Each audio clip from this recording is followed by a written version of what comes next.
We're here to share with you inspiring stories that bring to life all the little and big ways that people bring more love, joy, laughter, and humanness to everyday life.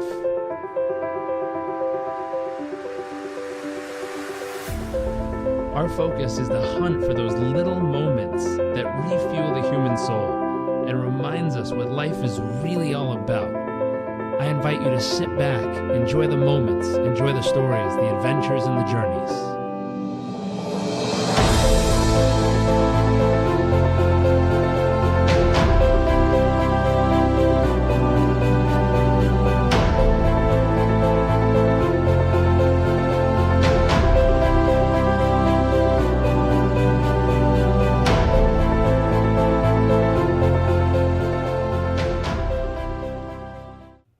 Welcome back to another episode of What the World Needs More Of. I am here with a very special guest today, Lauren Eliz Love. Thank you for joining us. Thank you so much for having me. I'm so excited to be here. Hey, we are thrilled to have you, and we're very curious. What do you believe the world needs more of? Well, the first thing that comes to my mind is love, but I feel like that's the most cliche answer. But I think at the end of the day, anything that we need more of falls underneath that category, right? Like more acceptance, more sharing, more openness, more understanding, and all of that at its deepest root is love and compassion. And I think when you really look at it, anything in this world can be healed with those two emotions. I love that. And what was your experience in coming to a point of life where those two things stood out to you most? I love that question. So, for me, Jarek, I didn't have the love or compassion that I craved growing up. I think a lot of women struggle with that. I grew up feeling like I was never enough, feeling like I couldn't be that woman who was beautiful and successful and accomplished like I, saw in the magazines or in TV. So as I got older, I overshot for everything, thinking that once I was successful, then I would feel happy, then I would feel good enough, then I'd feel validated. And this journey brought me down the road of making all the wrong choices just for approval and acceptance. Because I think when you don't have something, you crave it the most, right? You're so super hungry for it.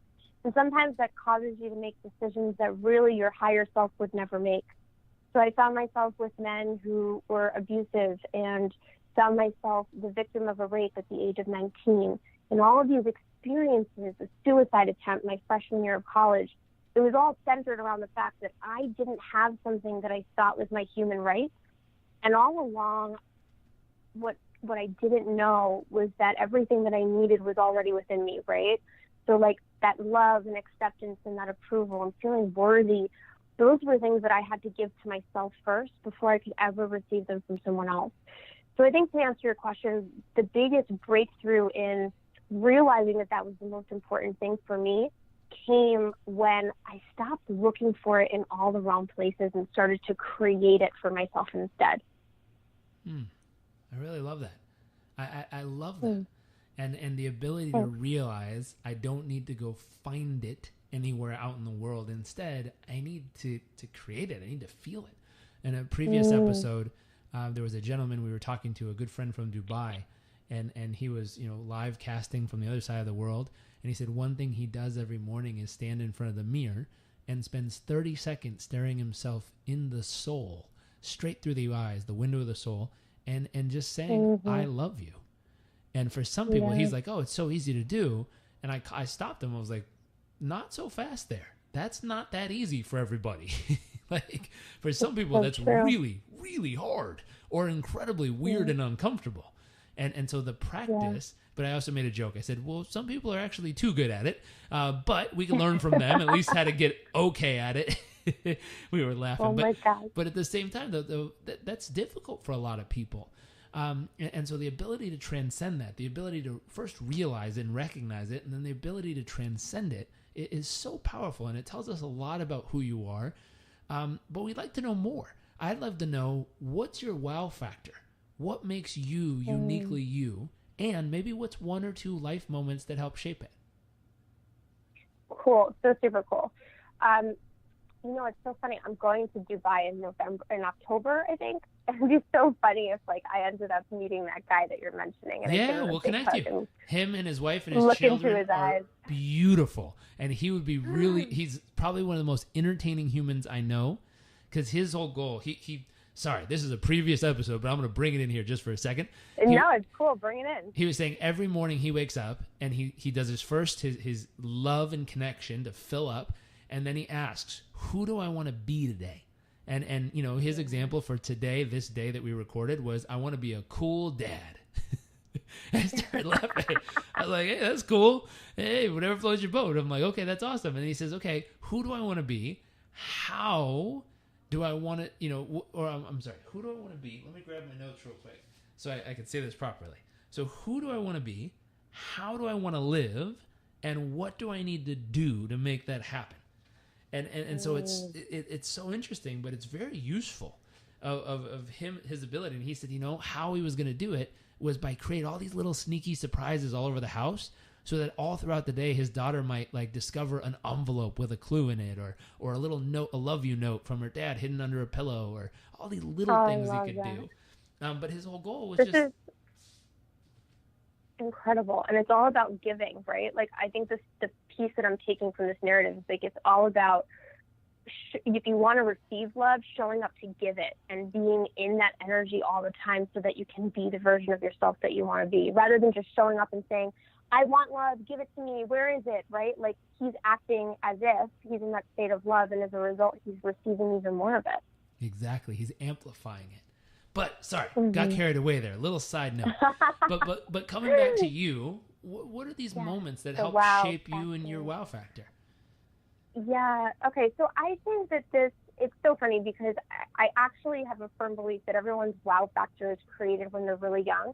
Like, if you go back between like the ages of maybe 2 and 18, if you think about who you were in those really young ages, you probably had a characteristic or trait that growing up you started to suppress. So this is, being an empath and being able to read people's energy, or being vulnerable and just open and sharing everything about yourself without judgment, right? These certain characteristics or traits that we have as kids, when we start to grow up, we're told we shouldn't be that way, right? Like, oh, you're too open and too expressive, or you're too vulnerable and too silly. And we start to push down our unique, most divinely connected qualities of ourselves, because we feel like because they're unique, they're weird, or they're not enough, right? So for me, this is vulnerability, like out of the gate, 100%. I think there are a lot of people out there who don't feel comfortable sharing their truths and being really open about who they are. Like, have you ever been, this is a weird question on this topic, but have you ever been in an elevator and you're like, hey, how's it going? And the person's just like, yeah, it's good, right? Like that short answer, just like, yeah, I'm fine. What would the world be like if you walked into an elevator and that person actually shared what was going on in their life? Like, I'm having a really bad day, so-and-so did this, or my husband did that. We would open ourselves up to so much more love and connection in this world that actually exists, but very rarely are we comfortable being real with people. But why is that? We're scared of being judged. We're scared of not being enough. We're scared of not getting love. And so I think that what I had to learn in honoring this wow factor was, if I share who I am, who I truly am, I will always be enough and supported and safe and loved, because I am being what God made me to be, what the universe created me to be, right? And that is enough. And I think the experiences I've had that have shaped that, there's a quote that says, sometimes our greatest lessons are wrapped in sandpaper, right? That's right. And yeah, and so for me, like, every bad experience that made my wow factor incredible wasn't an easy experience. It was hard. It was rough. It was difficult. This goes back to just years of, trauma. When I was really young, I was sexually assaulted and never told my family. And then as I got older, when I was raped my freshman year of college, I decided to try to take my own life. And I ended up in a hospital for 3 or 4 weeks in an inpatient program at the age of 18. I was 18 years old. And the sandpaper experience, being surrounded by people who had been through so much trauma in their life, so much hurt, so much grit, open up to strangers in a circle in like the therapy room, you know, for sessions. I thought, how brave are these people? They want to heal and they want to live so badly that they're sharing who they truly are. Why can't I do that? And so I've learned along the journey of life that if I'm suppressing my truth, if I'm suppressing how I feel, if I'm not sharing my life experiences, I'm creating illness within my body. I'm creating this sense of trauma or frustration or hurt. But the minute I share and open up, that's when everything starts to heal. That's when life starts to change. That's when the universe brings you the most amazing people to guide you, because you're not trying to be something you're not. You're truly being yourself. I love that. I love that. And you're right. It takes a ridiculous amount of guts and real, true courage to stand up and voice what's real. I was talking to another guest in a previous episode, and he was saying the world needs more transparency. He said so often we're communicating with the mask of another human being, the mask they've decided they need to wear to represent who they think they need to be in the world, versus them taking that mask off and authentically being the true version of themselves, like you're talking about here. And so for the ability to unmask yourself, the ability to be raw and real and present and here, even what you said, people getting into an elevator and saying, hey, how are you? And the truth is, I think when most people ask the question, it might be a pleasantry, but some people genuinely care. Like they'll look past and go, no, really, how are you?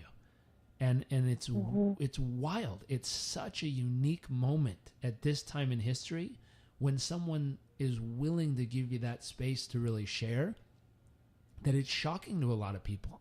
And it's they don't know what to do. They kind of just stand there and they're like, I'm good. Why?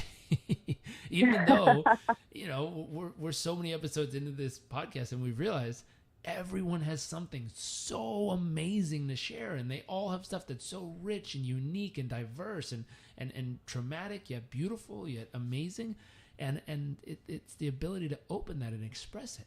I think it's beautiful that you found that place, and that certainly is a wow factor, to be comfortable enough in your own skin to be real and become transparent in sharing who you really are with the world around you.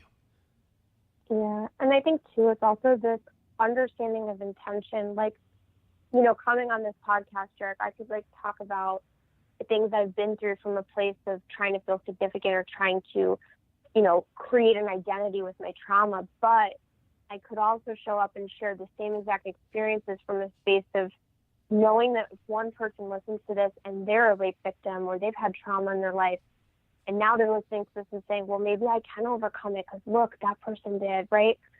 I think it's really understanding that openness with intention, transparency is great, but the transparency with intention is powerful. I like that. Openness with intention. And that's really powerful. I mean, even if someone listens to this and says, hey, it's okay to voice what's actually happened to me, it's okay to share it. I think what's fascinating is that we're at a time in history where, like you said, intention matters. And some people have chosen to stand up and share what's happened to them in a way to heal, and to heal themselves, to heal the other person, to heal their family, their lineage, to rearrange the stars for what's going to happen in the future of their life and the life of the people they love. And some people have shared in ways that is more about them. 100%. And they just want to stand up and say, look at me and look what I've been through. And you can feel the difference over time if you just pay attention to how they show up. And I think when, like you said, that ability to have openness with true intention behind it, and to do it in a way that's really there to serve and share and give to other people, there's so much freedom and there's so much power in that. And it's so liberating for people on all sides, even the people that messed up. I was talking to another friend and he said the ability for someone to stand up and say, hey, I really screwed up in life. Like I've done some really bad stuff, and to not immediately be, persecuted or attacked or mauled or beaten up, And for the ability for someone to express that and then have someone else show up and care about them and hear them and see them and feel them and love them, it's amazing. Because all of a sudden, that part that was shamed or hidden away or so wrong doesn't make it right. It just allows it to heal so the person can evolve and hopefully become a better version of themselves. Their consciousness can raise and they can care more about stuff instead of being bogged down or this thing that happened that they're afraid if they say they did it, oh boy, the pitchforks and torches are coming and they're going to get them. Mm-hmm. Well, even too, like, even if it's something that you didn't do and something that happened to you, I think there is still that there are a wide variety of buckets that these type of people live in, right? So there's the bucket of, I'm not going to talk about this and I'm going to let it, consume me, stress me out, and make me feel really overwhelmed. There's those people in that bucket. And that trauma starts to seep through their life and create pain and frustration and doubt and overwhelm and starts to manifest in all these other ways. And then there's the bucket of the person who is like, I'm going to talk about this, let it out, and then finally heal, and then I can move forward. And then there's like this other bucket of people who talk about what they've been through from this space of victimhood, and it's almost like, it becomes so ingrained in their identity. And even if it's something that didn't happen to them and they did it, like the example that you're giving here, you could choose to stay in that identity and say, I'm a criminal or I'm a terrible person or this is what's happened to me. Or you can choose to say, hey, this happened and I'm going to choose something different. I'm going to release this and go down the path of life and not live in victimhood by my past story. Because that is the worst life possible, to be wrapped in your terrible past that you can't see forward to heal and to love and to grow a new life. I think so many people are challenged with that. Maybe they don't have the tools or the resources emotionally, but at the end of the day, we can choose who we become. We don't have to be the same person that we've always been. That's powerful. That's powerful. And it's true. It's so very true. I'm grateful you're sharing this because I think it'll really, really affect people in a positive way, just hearing that, but feeling it more so. As much as the logical sense of hearing stuff like this, it's the heartfelt message where it all of a sudden hits the heart and they go, ooh, and all of a sudden they feel safe to be able to open. Have you ever listened to a podcast and started to cry? Like Lisa Nichols once, I listened to a podcast of her and I was crying because you just feel the emotion. It's not even about the words. It's about the emotion it creates within you. It's powerful. We were recording an episode and there was a gentleman. I mean, it's a yes. So yes, I have. And we, I've been crying with a handful of our guests of the past so many episodes. There was a gentleman who, he lived through trauma when he was a young boy growing up. His adopted father used to beat the tar out of his mom every day, and at one point he got tired of watching. So he started stepping in front of the punches and taking the hits himself. And, he'd get beat up so bad he couldn't even open his eyes, and he'd lock himself in his room just to try to heal until he could see the wall again. And it's like, wow, to live through that. And looking at those buckets you described, did he just take that and that became who he was his whole life? Did he use it to heal and find a way to pay it forward, or did he live in victimhood of this is why my life is so screwed up? And eventually, he said he went through all three. He didn't have those buckets. Yeah. I think these buckets are beautiful. but he said he went through, in his own words, he went through all three. Like he was frustrated and pissed and angry and sad. 17 years old, his dad got sentenced to prison for attempted murder on him and his mom. And what was wild was on that day, his mom told him, this is your adopted father. And all of a sudden his life changed because he says, oh my gosh, I don't have to turn out to be that man. Wow. What permission to be free. That's incredible. And all of a sudden that bucket of healing showed up where he gave himself permission to finally be free of it and live in a different space. It's wild. It's wild how these experiences unfold and how much healing can happen just from feeling something like this or hearing something like this. And so another question to keep moving forward, you have a beautiful wow factor, the ability to, really, really, truly express with intention and share with intention. And it's very powerful there. I'm curious. It's a little bit of a gear shift, but what's a moment that made you feel incredibly humble? Oh, wow. I've had so many recently. I think I've been on this journey, Jarek, as a businesswoman of trying to create wealth with the intention of joy and freedom and opportunity, and not even from a space of trying to be selfish or hungry, right? It's just always this space of money provides opportunity. And what I didn't realize was money can also, when channeled the right way, can provide you such opportunity for love. And just recently, I ran an event in Chicago for the first time.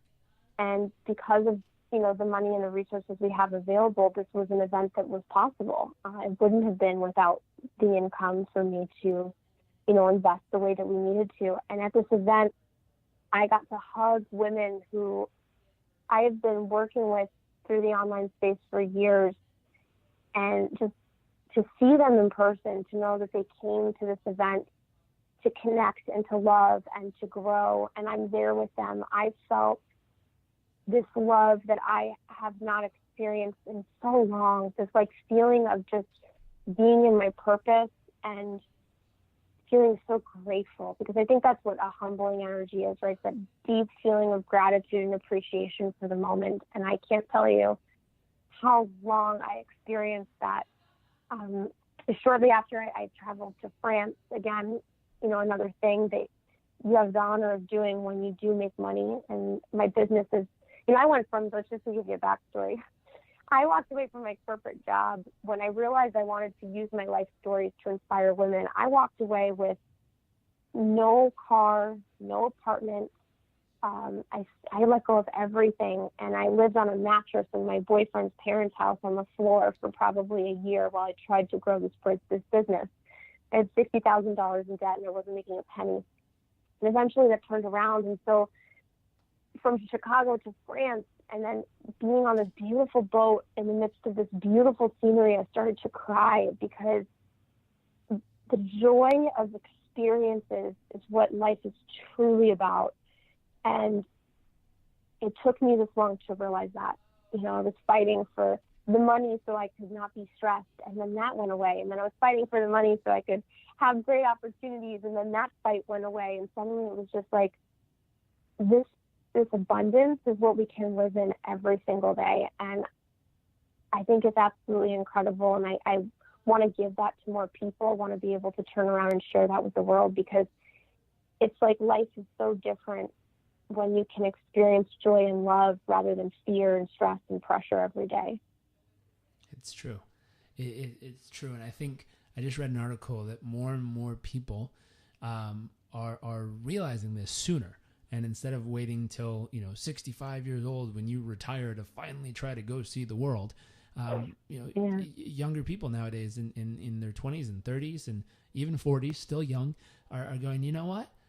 I don't know if this is it. I don't know if sitting at a cube all day or just working at a hardcore job all day is really where the magic's at. And we're more willing at this point in history to take that risk and say, I'm going to figure this out, and I'm going to go for it. I'm going to try something different. I'm going to blaze a little bit of a trail over here in my world, at least, and find a way to turn a vision into reality and set up life in a way that I can go experience stuff like this. And I'm willing to, sleep at a boyfriend's house in the basement for so long in order to get my feet underneath me. Then screw it. Who cares?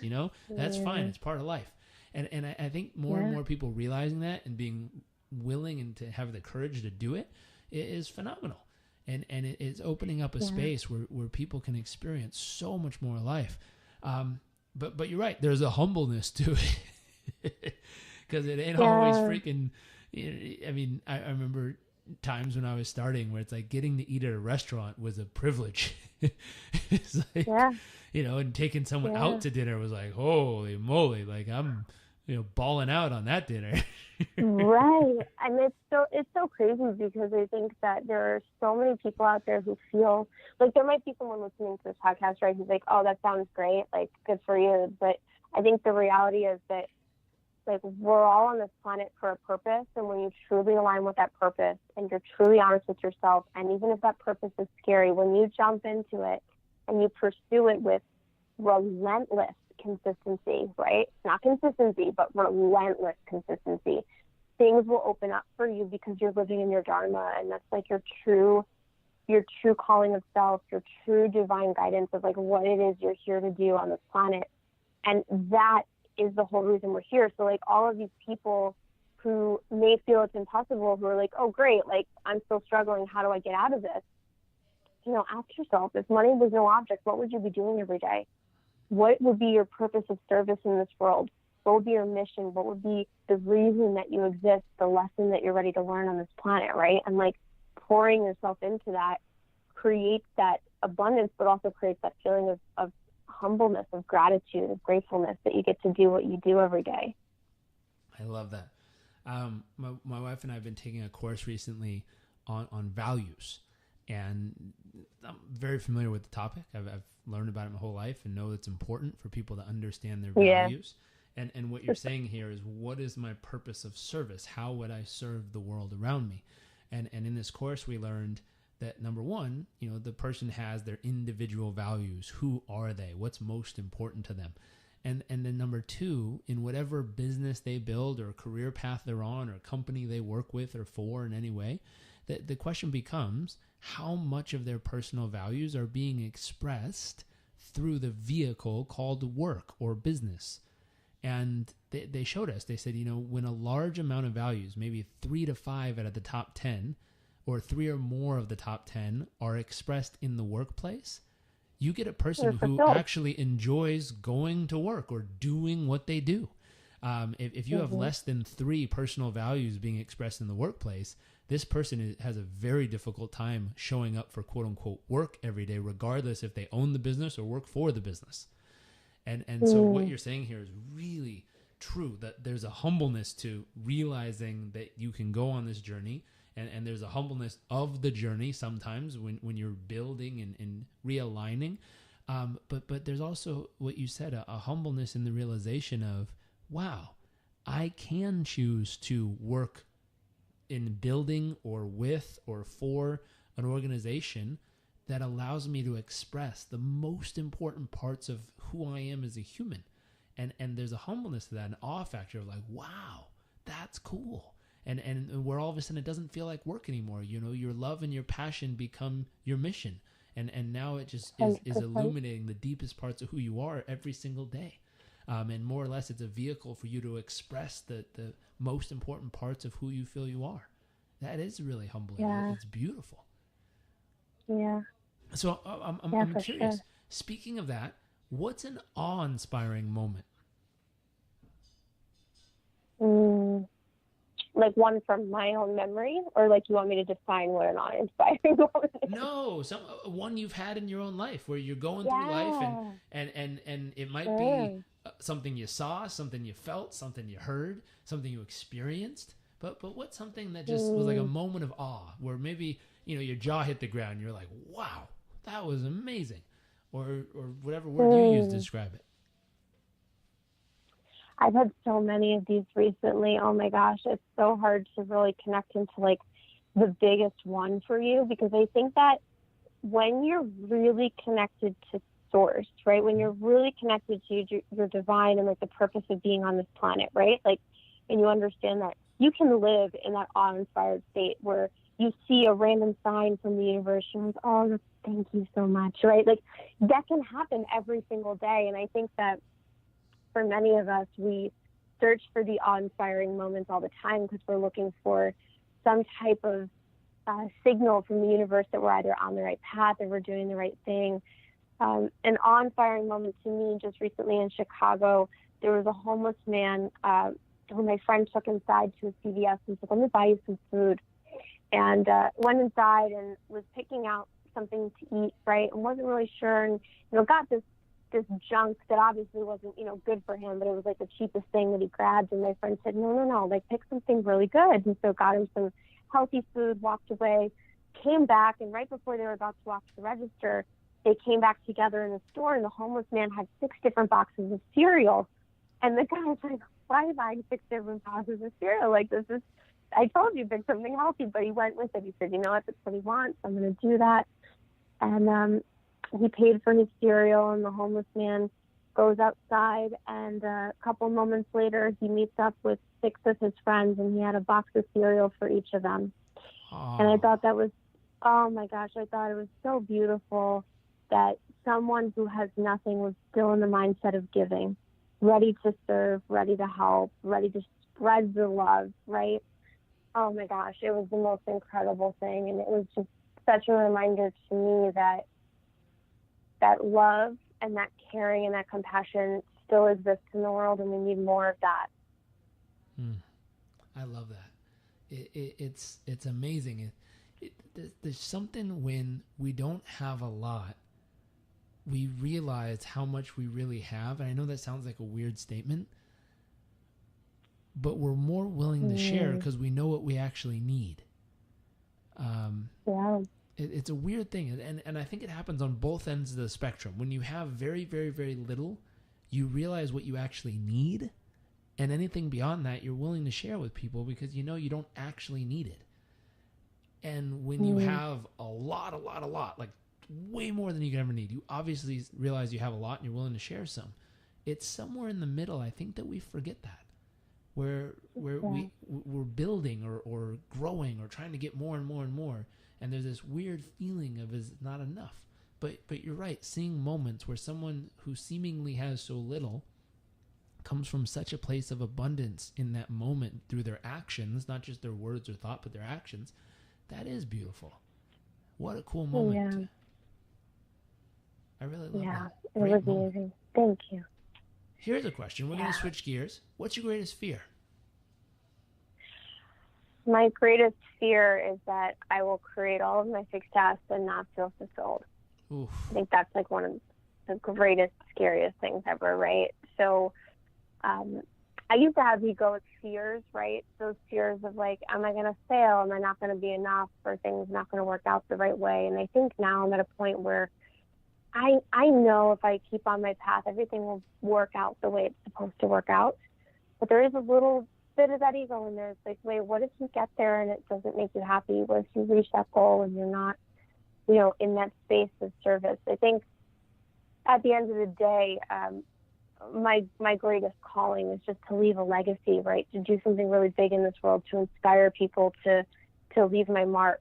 And I am not afraid of that anymore, right? I'm in my space of trying to help people and be a source of light and use me for your purpose. That phrase Wayne Dyer always says, right? God, use me for your purpose, use me for your purpose.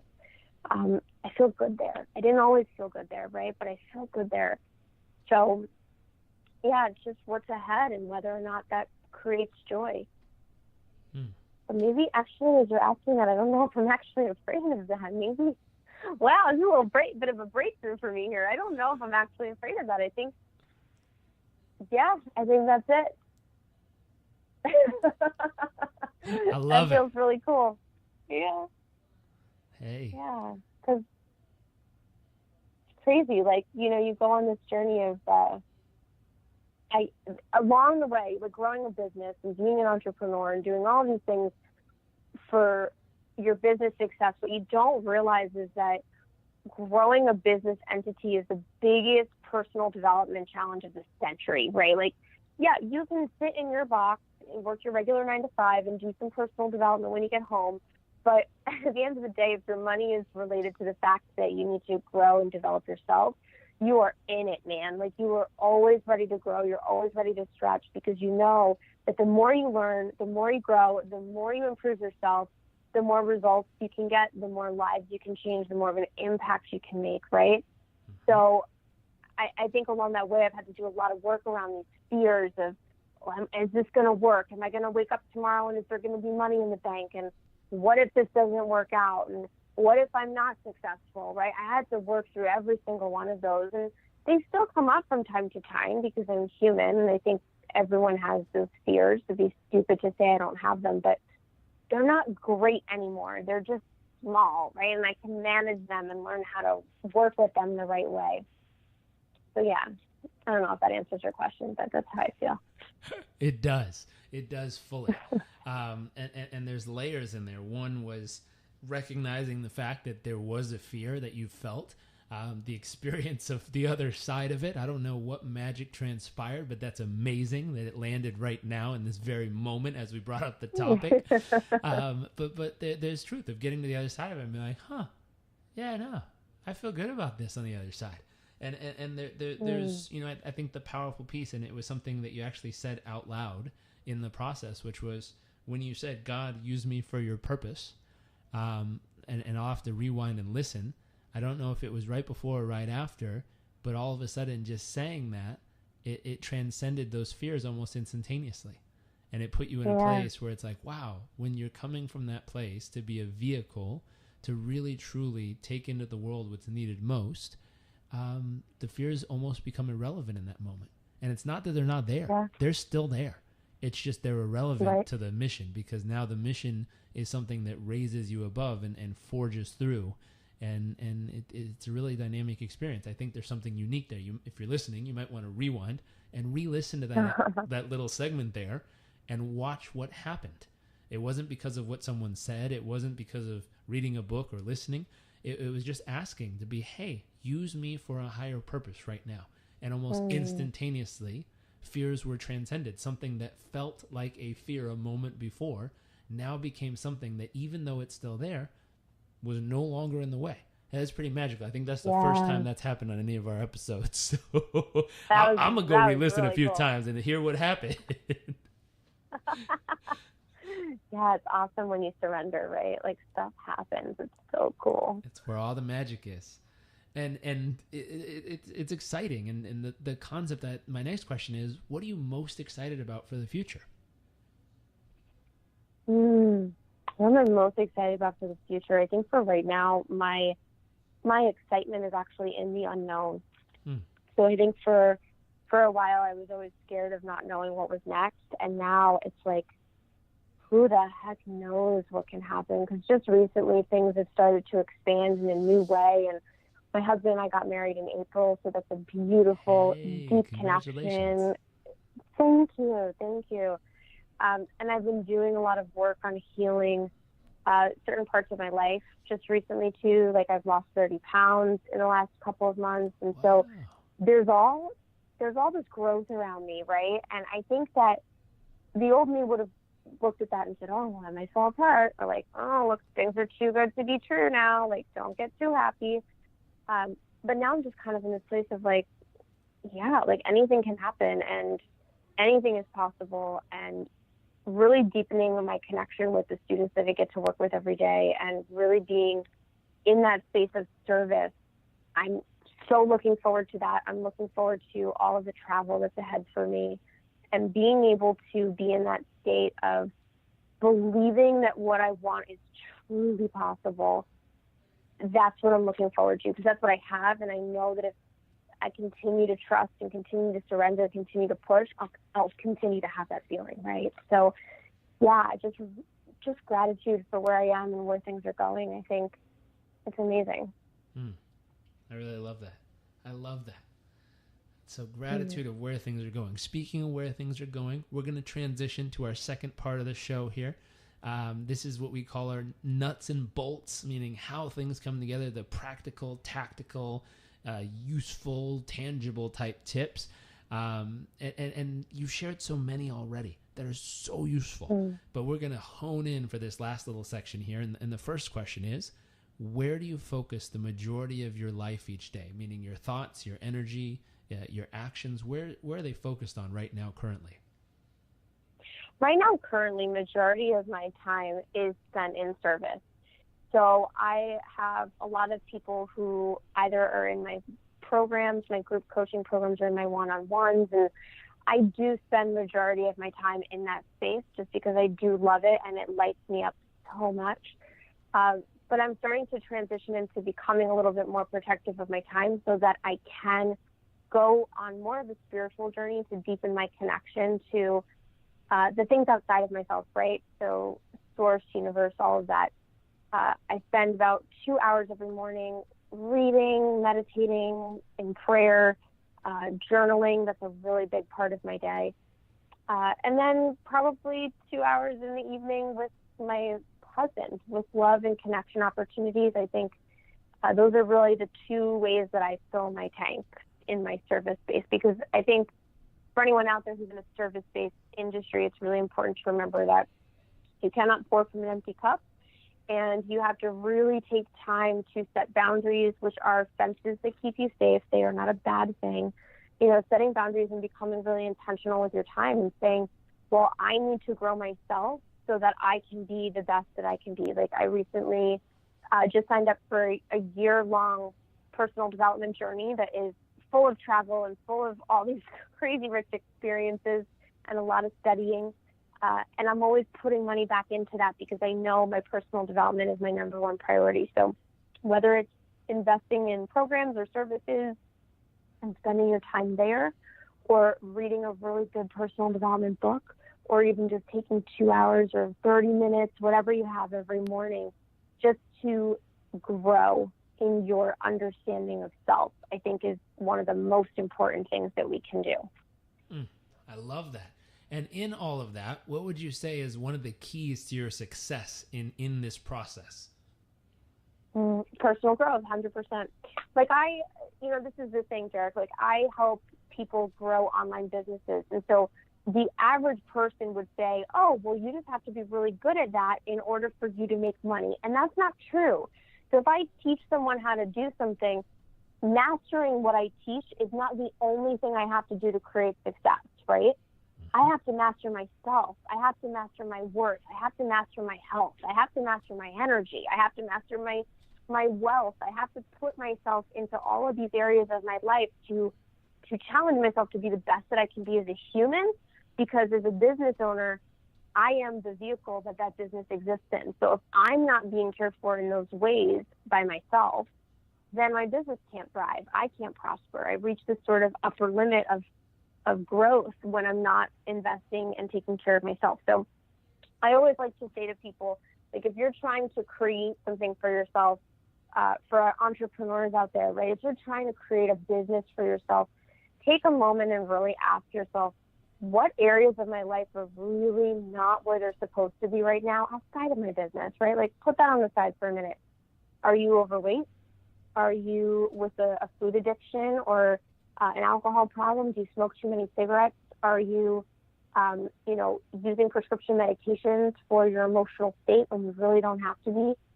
I was doing all of those things and trying to grow a business at the same time and wondering why it wasn't working because I wasn't healing myself.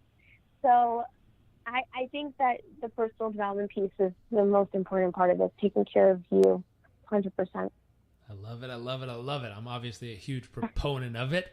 And hopefully, those people listening in are feeling that and learning from you right now and experiencing it and growing and hopefully that little finger's pointing things out that could be a little better in their world and they're going to do something about it. Speaking of doing something, I'd love to know, to wrap up here, what's one actionable tip that can help others experience this kind of growth and success within their life and their businesses and what they're up to? Get out a journal, pen and paper if you don't have a journal. You should always have a journal, okay? I have like 40 of them in my house and I'm obsessed with them. But get out a journal and just ask yourself, what is my soul craving more of right now?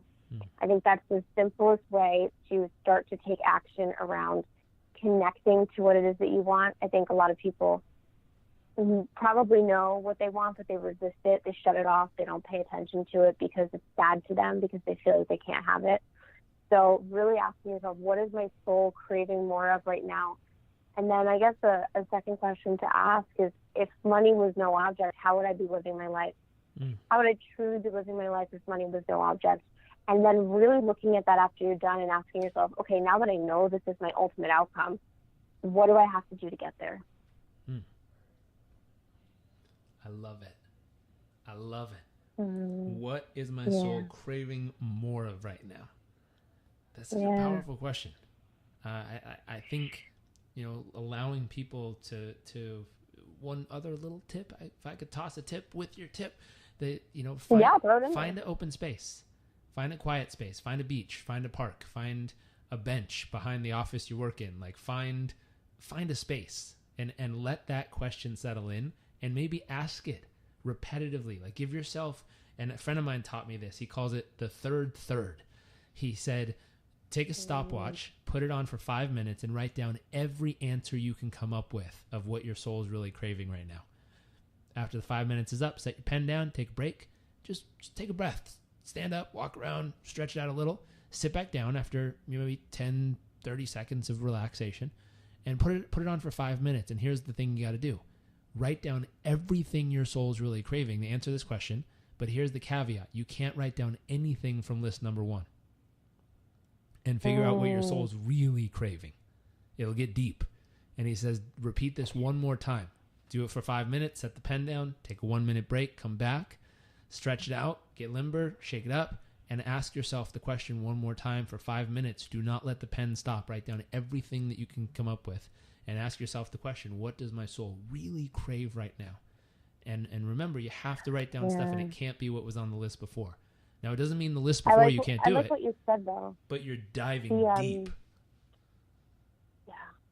Yeah, and this part about not letting the pen stop, right? Like, keep going, because you don't want to censor what flows through your subconscious mind. Exactly. And we found in this process, I mean, he uses that for, what does my client need more of, and how do you do it in the business world? But what you just introduced people to, this concept of what is your soul really craving more of right now? And if you did that same similar process of digging deep and really spending 15 minutes or 18 minutes total digging in, you'll discover some magic hiding inside of you that's just waiting to be expressed in some way, shape, or form. And I like the other piece you said, which is do something about it. It's an epiphany to find it. But they didn't be like, oh, that's nice. Okay, back to the same old stuff. Like, come on.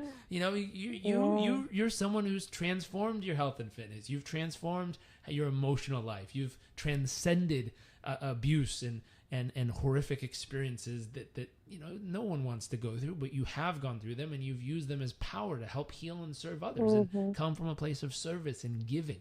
And if you've been able to do so much as a walking, talking, breathing example for people, I love that you bring them back to dig deep and ask, what is your soul craving right now?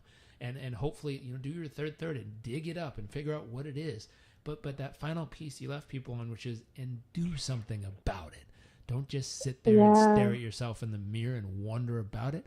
I mean, a vision board is amazing. A journal is awesome to write about it. But please, do something. Take one little tiny step. Yeah. Or a huge action. Like anything, but do something. Don't just let it sit there. Otherwise, it'll get reburied and you'll have to dig it up later. Like if you have it and you found it, go with it. Mm-hmm. And then that's the action too. Like, just to be clear, like the actionable steps are never going to be cookie cutter, right in front of you. You got to just go, take any small action, any little thing. There's no strategy behind it in the beginning, but eventually you'll find the strategic flow. But no matter what your goal is, whether it's to lose weight or to go on an adventure trip or to travel the world or to, run a successful business, you're not going to get there by sitting on your couch looking at a vision board singing Kumbaya. I mean, that stuff doesn't happen. It happens with the visualization is a piece of it. The meditation and surrender is a piece of it. But action is the only way that you get a result. That's true. It's where all the magic is. It's what gets things moving. Well, Lauren, Eliz Love, thank you so much for sharing some heart, some soul, some trauma, some beauty, some magic with us through this discussion. We really, really appreciate you showing up and sharing so much with us. Yeah, thank you so much for having me, Jarek. This was awesome. Now, for everyone who's tuning in, if you want to learn more about Lauren Eliz Love and connect with her online, make sure to visit the show notes. It's going to have links of how you can find her on social media and visit her website to learn more about her one-on-one and group coaching experiences. I highly recommend going and checking it out. And the final piece, if you enjoy what you're hearing here and you really enjoy what you're learning and experiencing, please click subscribe. Not only that, share it with somebody. We believe that sharing is caring, and we like caring people around here. So if you're enjoying these lessons, if you're enjoying these amazing interviews and amazing guests and people we get to connect with, please tell a friend, share an episode, and allow us to ripple out in the world and reach a few more people each day. Thank you again for tuning in, and I look forward to seeing you all next episode.